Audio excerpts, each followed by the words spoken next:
Following a tumultuous 39-year journey, an office worker meets his demise in a hospital bed. But lo and behold, fate grants him a remarkable opportunity to hit the reset button. Equipped with a mighty farming contraption, he embarks on a brand new existence, venturing far and wide to cultivate his heart's desires. Along the way, he befriends a delightful array of creatures, forging a harmonious society on his bountiful farm. The story starts with Hiraku, an office worker who falls ill and ends up in a hospital. In the hospital, his heart monitor stops and he finds himself in another dimension as a soul, a mystical bubble wrangler who keeps a vigilant eye on his world. Making sure no bubbles go rogue or escape for mischievous adventures, confirms his death and reveals that he has lived for 39 years. Hiraku has a tough life filled with betrayal and a terminal illness. However, the Bubble Wrangler decides on a whoopsie-doodle-do-over card for life, granting him a chance to hit the redo button and fix those unfortunate glitches, granting him a healthy body that won't get sick. The mystical being acknowledges the mistakes made and the hardships Hiraku faced, and asks if he has any requests for his reboot new life. Hiraku expresses his desire to try farming as he had enjoyed watching shows about it while in the hospital.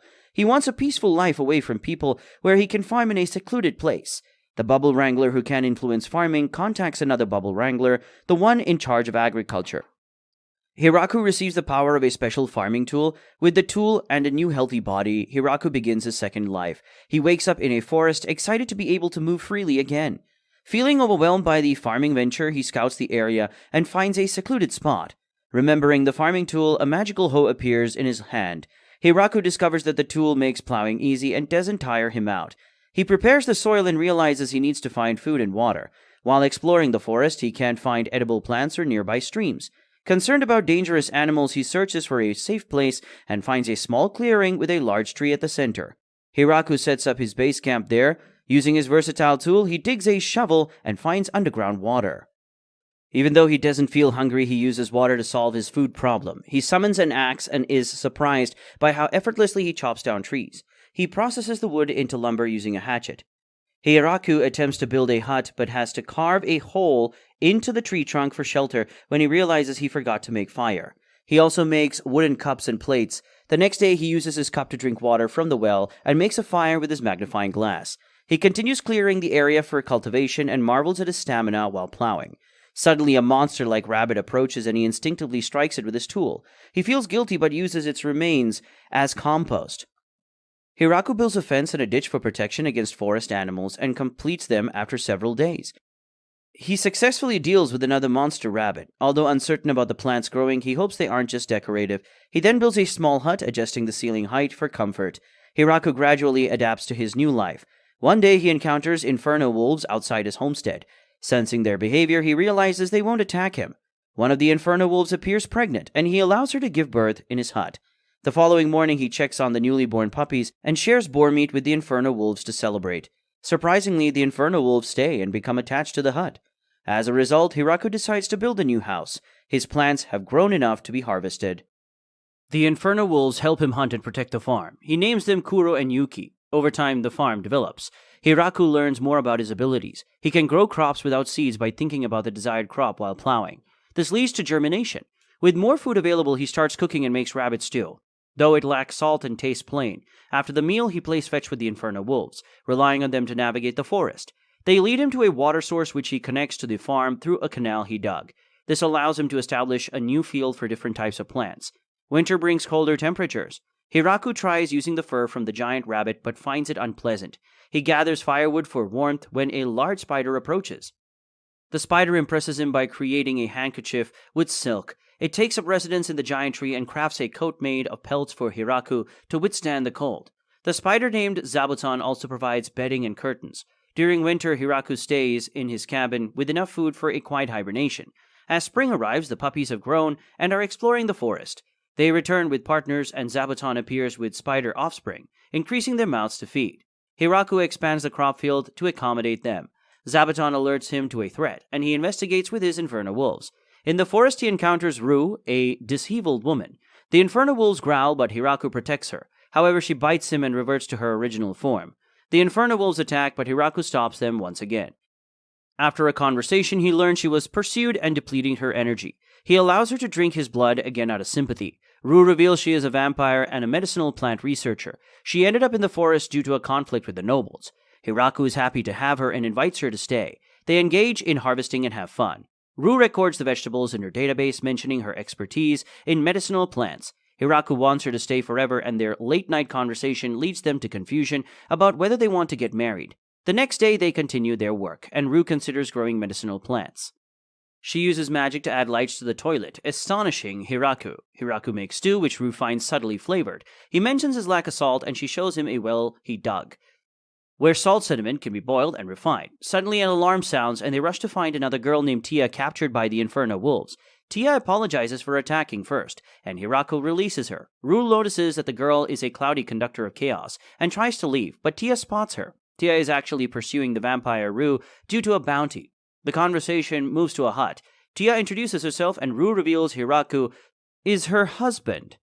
The vampire invites Tia to live with them, showcasing the farm. Tia helps with the harvest, and they win her over with strawberries. Tia stays, and with their magic, they improve the farm. Kuro and Yuki become grandparents. Tia is surprised by Hiraku's calmness towards the Inferno Wolves, and he creates a new area for them. Some of Zabuton's offspring move.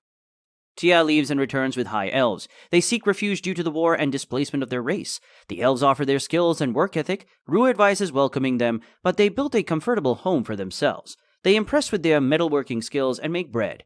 Hiraku considers expansion but worries about land ownership. Rue assures him that the land is his. Later, the ladies discuss Hiraku's limited knowledge but agree on his uniqueness.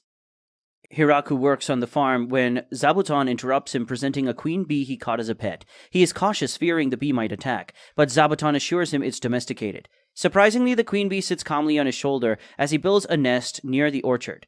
Over the next 10 days, the bee constructs their nests. Hiraku watches the smaller bees work diligently producing honey. He then digs a reservoir and plans to draw water from the river using a waterway. With Leah, the leader of the elves group, and every other elf's help, they use his powerful farming tool to compact the dirt, creating a waterway pipe to fill the reservoir. Some fish get washed up in the water and Hiraku catches them, but a giant fish almost attacks him. He defends himself and finishes it off. Rue and Tia watch cautiously as he grills the fish, uncertain if it's safe to eat. Hiraku quickly prepares and serves the fish, but they wait for him to try it first. After he enjoys it and compares the taste to salmon, they try it and are pleasantly surprised. They preserve some of the fish. Later, Hiraku gathers everyone and announces his plan to add a rice paddy to the farm. They dig the space and connect the reservoir with a gate to control flooding. With their help, they plant rice in the flooded area. After a while, they harvest the rice and use his tool to separate the grain from the plant. They remove leaves and plant matter and then husk and polish the rice. Rue comments on the effort involved but enjoys the outcome. Hiraku shapes the rice into rice balls with cured fish. They help him plant the next batch of rice. Hiraku realizes the convenience of magic for cleaning and suggests building a bathhouse. They construct it together. The girls join him in the bath, and he feels uncomfortable. The next day, the Inferno Wolves find 5 new elves in the woods.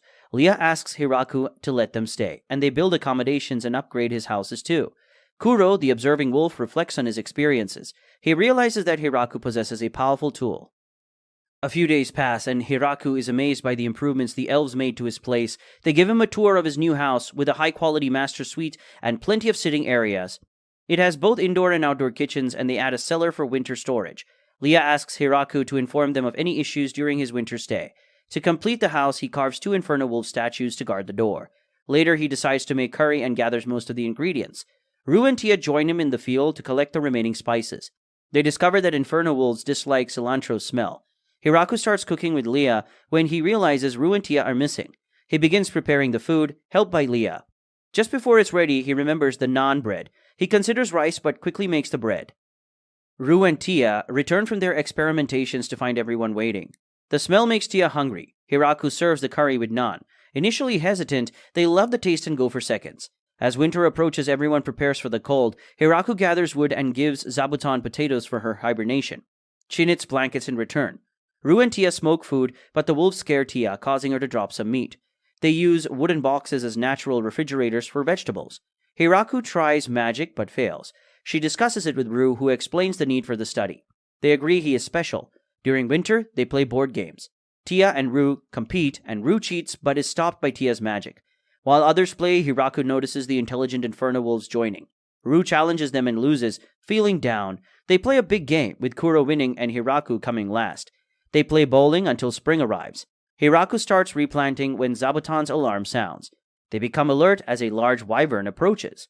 We can't wait to find out what happens next in the coming episodes. Don't forget to smash that subscribe and like button and leave a comment down below.